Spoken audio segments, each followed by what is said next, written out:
Être et savoir sur France Culture s'intéresse au sens des contes pour enfants avec Bruno Bettelheim. Et pas seulement, c'est la suite de notre série Les grandes idées qui ont changé l'éducation, notre éducation, des notions qui nourrissent la réflexion, mais aussi les manières de faire des mères et pères d'aujourd'hui et peut-être des professionnels de l'enfance, des éducateurs, des grands-parents. Il faut aussi parler des grands-parents. On a beaucoup évoqué les relations parents-enfants avec nos invités des 3 premiers épisodes et on continue d'explorer l'influence donc des médecins, psychiatres, psychanalystes. On avance en âge pour aborder l'importance des contes. En effet, le merveilleux est un matériau privilégié pour l'enfant. C'est ce qu'a expliqué donc Bruno Bettelheim, qui était psychanalyste, dans un ouvrage au puissant retentissement, Psychanalyse des contes de fées, publié en 1976. Tendez l'oreille. Cendrillon s'enfuit du bal 3 fois. Alors l'enfant se demande pourquoi s'enfuit-elle. Le prince était amoureux d'elle la première fois. Alors l'enfant comprit, pas dans son conscience, mais dans son inconscience, que Cendrillon ne veut pas être choisi par ses habits beaux, les bijoux, mais ça n'ira pas. Ça n'est pas une vie heureuse si le prince croit qu'elle est toujours beau. On n'est pas toujours beau dans toute la journée, toute la vie, mais le prince vient, il faut le voir et le voir comme elle est vraiment. Et il faut que le prince choisisse la personne et pas les habits. Comme on est vraiment, et ça c'est très important, je crois que dans cet extrait d'une interview de Bruno Bettelheim sur Antenne 2 en 1976, les mots les plus importants, c'est comprendre de manière inconsciente, consciente et inconsciente. Et on va évoquer cela avec vous, Bernadette Bricou. Bonjour. Bonjour. Vous êtes spécialiste de littérature orale, professeure émérite de l'université Paris-Cité, conceptrice des Amphis 21 à Sciences Po depuis leur création. Vous avez publié notamment La clé des contes au Seuil et préfacé en 2020 Les contes de Perrault illustrés par l'art brut, édition Diane de Cellier. Ce sont donc de très très beaux livres. Bettelheim est né en 1903 à Vienne. Il est mort en 1990 aux États-Unis. Donc pédagogue, psychothérapeute et psychanalyste. Je ne sais pas si d'ailleurs il est précurseur ou non de cette idée que les contes et le merveilleux nous éclairent un peu sur notre fonctionnement et nos liens et notre inconscient, ou si c'est une idée finalement en 1976 qui était déjà bien présente dans le champ intellectuel. Alors, il y a peut-être une chose à dire quand même en amont de notre échange sur Bettelheim, parce que ça n'est pas dit très clairement dans le livre de Bruno Bettelheim lui-même, c'est que traditionnellement, contrairement à une idée reçue, les contes merveilleux n'étaient pas destinés aux enfants. C'est vrai. Il n'était pas destiné aux enfants. Le conteur s'adressait au cercle des adultes, j'allais dire toutes générations confondues. Et c'était le cas dans les veillées, c'était le cas dans les travaux accomplis en commun. Et on doit se demander comment et pourquoi, au fond, un stéréotype très ancien veut que le conte, et particulièrement le conte merveilleux, soit associé à l'enfant. Alors, il y a d'abord une réponse négative. C'est qu'on a associé très tôt et dans le même mépris le peuple, ignorant de par sa condition, et l'enfant, ignorant à cause de son âge. On avait le sentiment qu'au fond, le conte était un art de l'enfance, enfance de l'homme, enfance de l'humanité, mais les présentations qui en étaient faites, si on regarde les dictionnaires, très souvent, on nous dit que ces contes de fées, auxquels Bettelheim va consacrer une étude, sont des contes de vieilles, des contes de servantes, des contes de nourrices, des contes à dormir debout, des fables ridicules. C'est-à-dire des histoires tout juste bonnes à amuser les enfants. Et à la vérité, les adultes ont trouvé, bien entendu, dans les contes merveilleux de quoi nourrir leurs rêves et peut-être des repères pour leur propre vie. Mais la question qu'on va se poser, c'est de savoir comment et pourquoi les enfants se sont peut-être appropriés peu à peu des histoires qui ne leur étaient pas destinées. En tout cas, l'idée que le conte de fées soit un matériau psychopédagogique privilégié pour l'enfance Pour répondre à votre question, alors ça surgit avec... on va prendre une autrice femme qui est Sarah Cohn-Bryant, qui était elle-même, elle a écrit des récits pour enfants et elle a publié très tôt, en 1905, un ouvrage précurseur qui s'appelait Comment raconter des histoires à nos enfants. Et sa préoccupation à elle, c'était de montrer aux parents, aux mères surtout, mais aux pères aussi, on a vu qu'ils avaient un rôle à jouer, à quel point le conte devait être incarné, raconté par un adulte qui allait porter l'histoire et apparaître à l'enfant comme la maison du conte et sa source. Elle ne disait, il ne faut pas se contenter de lire des contes avec l'enfant, il faut les leur conter. Et elle donnait donc des conseils aux parents pour prendre le risque de porter l'histoire. Pour bien compter, ça veut dire que cette incarnation du récit, c'est ce que vous venez de m'expliquer d'ailleurs, hein, Bernadette Bricou, elle est hyper importante. À l'heure où il y a tant de podcasts, on est dans un podcast là ensemble, il faut aussi redire que ce récit physique, que rien ne remplace la présence. Hein, on parlait de l'objet transitionnel tout à l'heure. Rien ne remplace la présence, la voix de la mère ou du père qui va porter le récit, les réactions de l'enfant qui très souvent va exercer un contrôle sur le récit en train de se faire parce que il peut réclamer plusieurs fois la même histoire, mais il sera peut-être amené à dire aussi ça n'est pas ainsi que tu me l'as raconté hier. Hier, à tel moment, le lapin est intervenu et aujourd'hui il n'est plus là. Donc, il est un créateur à part entière et c'est une création qui se fait en commun dans la présence, dans la coprésence bien sûr. Alors, ce qui me semble très important aussi, c'est l'élaboration psychique, donc consciente et inconsciente.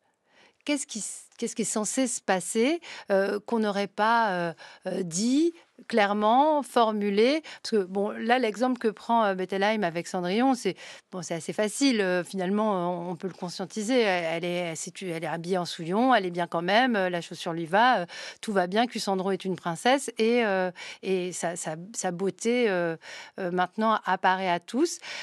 D'accord. Mais ça, c'est ce que ça frappe l'inconscient. Qu'est-ce qui frappe l'inconscient dans les contes? On peut prendre d'autres exemples. Le petit chaperon rouge, j'ai souvent cité. Oui, pour Bruno Bettelheim, le conte a le mérite, c'est vraiment l'idée fondamentale de son livre, d'exprimer des réalités que l'enfant pressent, qu'il habite quelquefois, mais des réalités dont il ne peut pas ou dont il ne veut pas parler. Et au fond, on va passer par le détour du conte pour évoquer à mots couverts le tabou de l'inceste. C'est le cas de Podane que son père veut épouser. La crainte de la castration. Le loup de Prokofiev qui a peur de perdre sa queue, et Dieu sait que la crainte de la castration est présente dans un grand nombre de contes. La scatologie. Dans les versions anciennes des Trois Petits Cochons, on a oublié que dans les versions populaires, le loup ne détruit pas les maisons par son souffle, mais par la force de son paix destructeur. Donc, il y a là, si vous le voulez, une sexualité qui est présente dans les contes, mais sous une forme symbolique qui sollicite l'inconscient de l'enfant. Et c'est par ce détour que le conte peut parler en quelque sorte. Le conte est une parole en clair-obscur. Les enfants savent, comme d'ailleurs le conteur, que le conte évoque des réalités, bien sûr que l'enfant pressent, mais dont il ne voudra pas, dont il ne pourra pas parler. Et ce que dit Bettelheim, c'est que c'est une bonne manière d'aborder ces réalités, en tout cas une manière intéressante et riche, mais peut-être, me direz-vous, Bernadette Bricou, que ce n'est pas le seul, oui. Pour aborder la sexualité. Ça peut être aussi la jalousie entre frères et sœurs, parce que finalement, on parlait de Cendrillon, il y a aussi de ça. Bien entendu. L'idée de Bettelheim, l'idée fondamentale, c'est celle-là. Alors, il est vrai que la force de son livre, c'est que pour les grands contes du répertoire, il va nous proposer c'est une grille de lecture. Quand je dis une grille de lecture, c'est-à-dire une lecture qui est une lecture ordonnée, qui va nous permettre de comprendre dans quelle mesure l'enfant va trouver dans le conte un langage crypté qui s'adresse à son inconscient et qui peut l'aider peut-être à résoudre ses conflits profonds. Mais il faut tout de même rappeler aux parents qui nous écoutent que ça n'est pas la seule richesse ou ça n'est pas le seul apport du conte merveilleux. Je voudrais citer quelqu'un qui précède de quelques années Bruno Bettelheim, c'est Éric Berne. Éric Berne, c'est le fondateur de l'analyse transactionnelle et pour lui, alors il a écrit un énorme livre paru en français, traduit chez Tchou, qui s'intitule « Que dites-vous après avoir dit bonjour ?» Et à cette simple question, il répond très longuement. Et lui, l'une des idées forces à propos du conte merveilleux, c'est que le conte propose à l'enfant un scénario, et au lecteur de conte, un scénario de gagneur. Le héros du conte est toujours un héros handicapé à l'origine. Il est chétif, il est petit, comme le petit Pousset. Il est laid, comme Riquet à la houppe. Riquet à la houppe, quand il naît, est dans certaines versions tellement horrible que sa mère elle-même ne veut pas le regarder. C'est un songe creux. Il est bête. S'il y a 3 frères, il est le plus bête des 3 frères. Et il passe sa journée à cracher dans un puits pour y faire des ronds. Or, c'est ce héros handicapé à l'origine qui va entamer une quête, qui va accomplir des épreuves, qui va triompher de l'agresseur et qui va faire sa place au soleil. Et l'enfant, le jeune enfant, y trouve une certitude réconfortante, c'est que lui aussi parviendra à trouver sa place, à apprivoiser ses peurs, à vaincre les agresseurs potentiels, bref, à exister. Et dans toutes les épreuves qu'il aura à affronter, il va trouver dans ses récits une certitude réconfortante. Alors c'est un peu genré, hein, parce que les héroïnes de contes, elles sont petites, parfois faibles, pauvres, mal habillées, mais rarement moches. Enfin, vous pouvez me détromper, hein, Bernadette Bricou. Comment ces contes habitent le monde contemporain et pourquoi est-ce qu'il faut redire aux parents d'aujourd'hui que c'est important d'en lire ?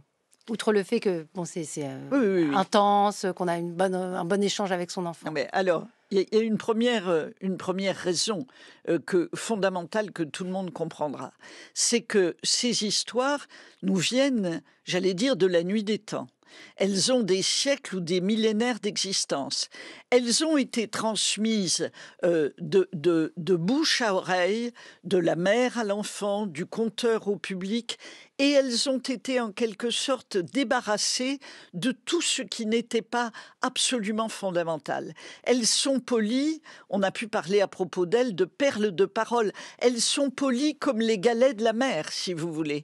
Et donc ce sont des récits qui ont traversé les siècles et dont on peut penser qu'ils ont nourri l'humanité et ils vont continuer à la nourrir, ce qui n'exclut pas, bien sûr, qu'ils soient au contraire, qu'ils soient adaptés à l'esprit et à la sensibilité du temps. Vous voyez ? Mais de ce fait, est-ce qu'on doit s'intéresser à la version qu'on raconte, par exemple, je sais pas, Perrault, Grimm, Disney, ou finalement toutes les versions se valent parce qu'elles contiennent en elles cette force millénaire, originelle d'une histoire qui a traversé les âges? Alors, d'abord, moi, je serais tentée de dire, puisqu'on parle pour les parents, n'est-ce pas, qui content des histoires à leurs enfants, pour les éducateurs, qu'il faut d'abord, si possible, être en phase et en harmonie avec la version qu'on va raconter. Ça, c'est absolument fondamental. Si elle n'est pas nourricière pour vous, si elle n'est pas chargée d'une énergie tonique et d'une lumière pour vous, alors ça n'est pas la bonne. Par ailleurs, il y a quelque chose qui est absolument passionnant, et alors là, je pense plus, bien entendu, à ceux qui travaillent avec des enfants dans les écoles, puisque on est en train de parler de l'âge du conte, mais l'âge du conte, je dirais que de la petite enfance à la 10e année, l'enfant reste animiste, on va dire, jusqu'à l'âge de la puberté. On a là un âge extraordinaire pour la réception des récits et du pouvoir de la féerie opposé à la logique rationnelle du discours scientifique. Et donc, dans cet âge du conte, La version, alors, il y a un travail magnifique à faire, c'est celui de faire dialoguer des versions issues de cultures différentes. Et ça peut se faire à l'intérieur d'une communauté à l'école, parce qu'on voit que les versions d'un même conte s'appellent et se répondent et se complètent. Alors, il est vrai que, par exemple, Bruno Bettelheim fait dans son livre une large part aux versions de Perrault et aux versions de Grimm. Il n'y a aucun doute, lui préfère les versions de Grimm. À l'égard de Perrault, j'aurais beaucoup de choses à dire sur Perrault parce qu'il est souvent assez rude avec Perrault et assez péremptoire. Mais au fond, la bonne version, c'est celle qui vous aura nourri et qui vous aura enchanté et qui permettra de transmettre la merveille. Alors qu'aujourd'hui, les contes qui sont irrigués par une trame narrative, cette trame narrative, c'est celle des rituels, des coutumes, des croyances, des gestes et des mots de tous ceux qui nous ont précédés, et c'est vraiment une trame invisible dont le quotidien de nos vies est invisiblement tissé, et bien que l'on ait envie d'adapter la narration à des réalités contemporaines, bien sûr, c'est la liberté du conteur. Il a la même liberté que celle, j'allais dire, du musicien face à une partition. Mais il y a quand même une trame narrative qui elle, ne sera pas démolie parce qu'elle a subi l'épreuve du temps. Et vous pourrez peut-être, ça va peut-être être la question suivante. Alors, on va voir. Est-ce qu'on a beaucoup de contes? Est-ce qu'on a beaucoup de contes dont on peut dire, par exemple, qu'ils sont déjà des trésors de l'humanité et qui soient, par exemple, des contes d'écrivains, des contes d'auteurs? Ben, j'en connais, mais il y en a un dont je suis sûre que c'est un trésor de l'humanité. Henri Gougaud disait « La plus grande gloire des poètes, c'est de devenir anonyme ». Et je me demande si ce conte-là ne va pas devenir un trésor de l'humanité au point qu'on oubliera peut-être le nom de l'auteur, encore que non, il l'a illustré. C'est Le Petit Prince. Le Petit Prince est traduit dans toutes les langues. Il doit y avoir 27 traductions coréennes, autant de traductions japonaises. C'est un trésor de l'humanité et il est reçu comme un conte, j'allais dire, en voie de folklorisation, folklorisé déjà. Nils Holgersson, le merveilleux voyage de Nils Holgersson à travers la Suède, peut-être. Mais vous voyez que, comment dire, les contes d'auteurs ne peuvent pas se prévaloir de cette durée de vie. Mais alors, c'est intéressant parce que le Petit Prince de Saint-Exupéry, c'est quand même déjà un livre un peu méta. C'est un texte qui interroge la fonction de la symbolique et de la représentation, justement. Donc, c'est vraiment un conte du moderne, du XXe siècle. C'est-à-dire que là, c'est pas des questions qui sont un peu sous-tendues, en arrière-plan. Est-ce que le loup est vraiment un loup ou un homme? Là, on dit, ben voilà, on peut... Il y a 1000 manières de dessiner un mouton, par exemple. Les planètes sont petites ou grandes. Enfin, je sais pas, la symbolique, elle est très montrée pour le coup. Oui, attendez, elle est à l'œuvre dans ce récit, mais vous avez dit quelque chose de très important. Vous avez utilisé le mot « question ». Je crois que le conte pose des questions et que les lectures qui en sont faites, la lecture de Bettelheim, bien entendu, mais aussi des lectures contemporaines, comme celle de Lucille Nova à propos de Grandes Dents, par exemple. J'allais vous en parler. On va peut-être en parler. Elles apportent des réponses. C'est-à-dire qu'on va traiter le conte, je vais le dire de manière un peu rapide, mais on n'a pas beaucoup de temps, à la manière d'un roman familial ou d'un roman policier familial qu'il s'agit de décrypter. C'est passionnant pour le lecteur, mais ça n'enlève rien au mystère du conte. Cendrillon, pour ses 30 ans, est la plus triste des mamans. Le prince charmant a foutu le camp avec la belle au bois dormant. Elle a vu son cheveu blanc, loin d'elle emmener ses enfants. Elle commence à boire, à traîner dans les bars, emmitouflée dans son cafard. Maintenant elle fait le trottoir, elle part.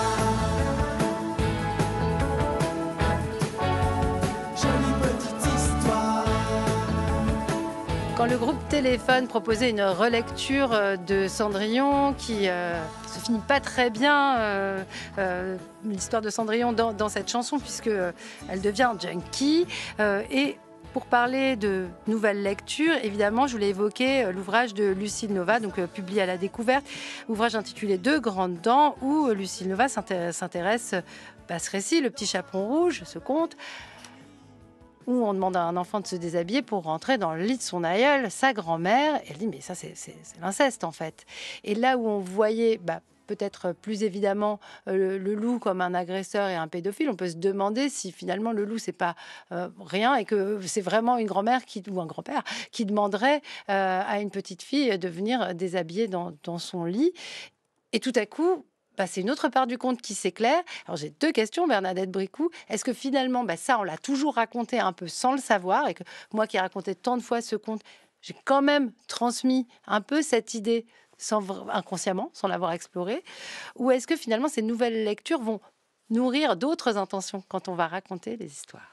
D'abord, il faut quand même rappeler que le petit chaperon rouge, puisqu'il s'agit du petit chaperon rouge de Perrault, là, celui qui se termine par la mort de la petite fille qui rentre dans le lit et qui ne ressuscite pas, elle ne sortira pas du ventre du loup.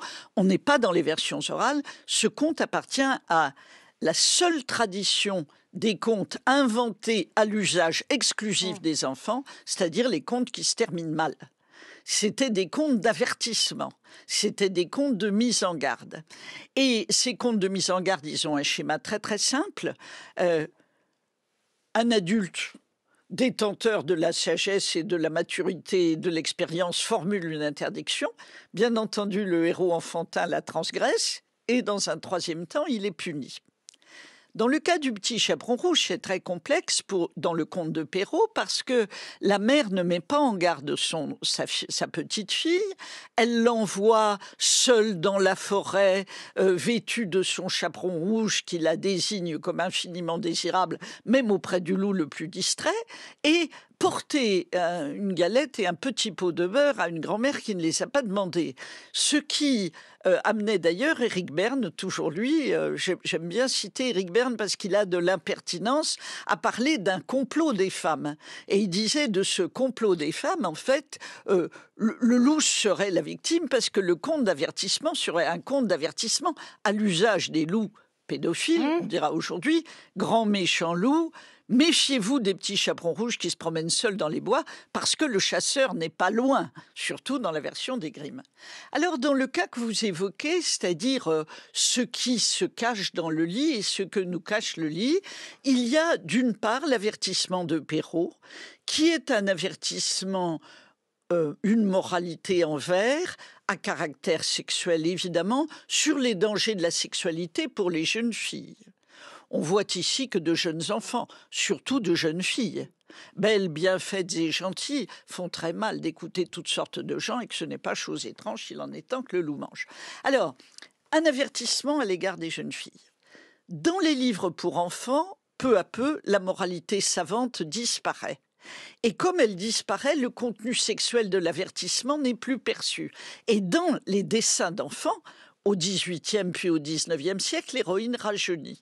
Au début du XXe siècle, elle a 3-4 ans. Et le conte est perçu alors comme un conte d'avertissement sur les dangers de la désobéissance. On voit la mère qui dit « ne t'attarde pas en chemin ». Bon, là, on est du côté des Grimm, avec quelque chose de psychopédagogique qui satisfait pleinement Bettelheim, parce que Bettelheim aime bien que les mères mettent en garde leurs enfants sur les dangers possibles. Et puis alors ensuite, on va avoir au fond... Deux visions du danger de la sexualité auquel nous revenons aujourd'hui. D'une part, le loup pédophile qui pourrait attendre l'enfant à la sortie de l'école, et d'autre part, la grand-mère incestueuse, folle, sa mère en était folle et sa mère grand plus folle encore, qui attend l'enfant dans son lit, grand-mère ou grand-père. Le danger n'est pas à l'extérieur de la maison, il est au-dedans aussi. Je dirais que c'est un changement d'éclairage qui ne récuse en rien les lectures antérieures, parce que le conte déborde toujours toutes les analyses qu'on peut en faire. C'est là qu'est sa richesse. Vous voyez, Madame Nova, au fond, je parle du roman policier familial. Ben, on est dans quelque chose qui est dans le sillage de la Familia Grande. Le danger de Camille Kouchner, paru en 2023, le danger est à l'intérieur. Le danger est à l'intérieur de la maison. Alors, c'était présent dans les versions chinoises, où très souvent le conte s'appelle la grand-mère loup ou la grand-mère tigre. Et même il y a des versions chinoises où la grand-mère devient un tigre pour dévorer ses propres enfants ou sa petite fille, mais là, très souvent, il y en a plusieurs. Bon, c'est un changement d'éclairage, mais ça n'épuise en rien le sens du conte, et je dirais heureusement, parce qu'il y a quand même quelque chose d'autre dans le conte, et que pour le coup, je reviens à Bettelheim qui le dit magnifiquement à la suite de Djuna Barnes, c'est que les enfants eux-mêmes aiment quelque chose qu'ils ne peuvent pas exprimer.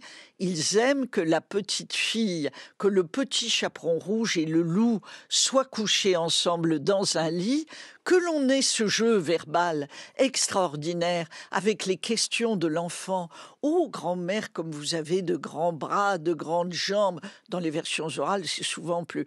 de longs poils, c'est de vieillesse, dit le loup. Comme vous avez une grande queue, c'est pour mieux chasser les mouches, mon enfant, dit le loup, qui a toujours réponse à tout.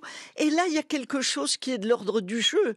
Et quand on raconte le conte, on sait bien qu'il y a toujours un moment où l'adulte, père ou mère, va faire semblant de se jeter sur l'enfant pour le manger de baisers. C'est pour te manger. Et là, l'enfant rit aux éclats. Et cette part du jeu, elle est très importante parce qu'elle participe précisément du fait que le conte crée un lien vivant entre l'adulte qui raconte et l'enfant qui l'accompagne. Et cette dimension du plaisir-là, vous voyez, elle ne peut pas se réduire à la lecture, quelle qu'elle soit, qui sera faite du conte avec une grille d'analyse. Mais Bernadette Bricou, on parle de contes, Cendrillon, avec la chanson qui propose aussi une relecture, celle de Téléphone, ou Le Petit Japon Rouge, qui sont toujours beaucoup racontés, lus. Certains le sont peut-être moins. J'ai pensé à Barbe Bleue, qui est vraiment une histoire terrifiante de féminicide, que personnellement j'aurais peut-être du mal à raconter. Et même le Petit Poucet, avec toute la partie où l'ogre mange ses propres filles. Parfois, il y a des violences qui... Et mon papa, tu me manges, disent les petites filles dans une version poitevine. Bizarrement, aux oreilles d'aujourd'hui. Je suis pas ton père. Oui. Alors, vous avez raison. Enfin, vous dites, je ne raconterai pas l'histoire de Barbe Bleue ou celle du Petit Poucet. Volontiers. Voilà, moins volontiers parce qu'il y a dans ces histoires quelque chose qui me désespère. Ça me donne l'occasion d'évoquer quelqu'un qui m'est cher, qui est François Ruvidal. François Ruvidal a été un éditeur de contes au sens anglais du terme, puisqu'il mettait en relation le conteur et l'illustrateur. Il a beaucoup travaillé avec Arlene Quist. Et François Ruvidal, qui nous écoute peut-être, était désespéré par l'histoire du Petit Poucet, qu'il ne voulait pas raconter à son fils. Donc, il l'a évité jusqu'au moment où son fils est allé à l'école et lui a dit « Mais j'ai entendu une histoire formidable, c'est le Petit Poucet. » Et François Ruvidal a dit « Oui, il est vrai, je vais te la raconter. C'était des parents qui avaient perdu leurs enfants. Non, dit le fils. Il ne les avait pas perdus par mégarde, les enfants ne s'étaient pas égarés. Il les avait perdus exprès. Et c'est cette histoire-là que je veux que tu me racontes. » Merci Bernadette Bricou et merci à Avril Ventura, Perret Legras et Ruben Karmazine.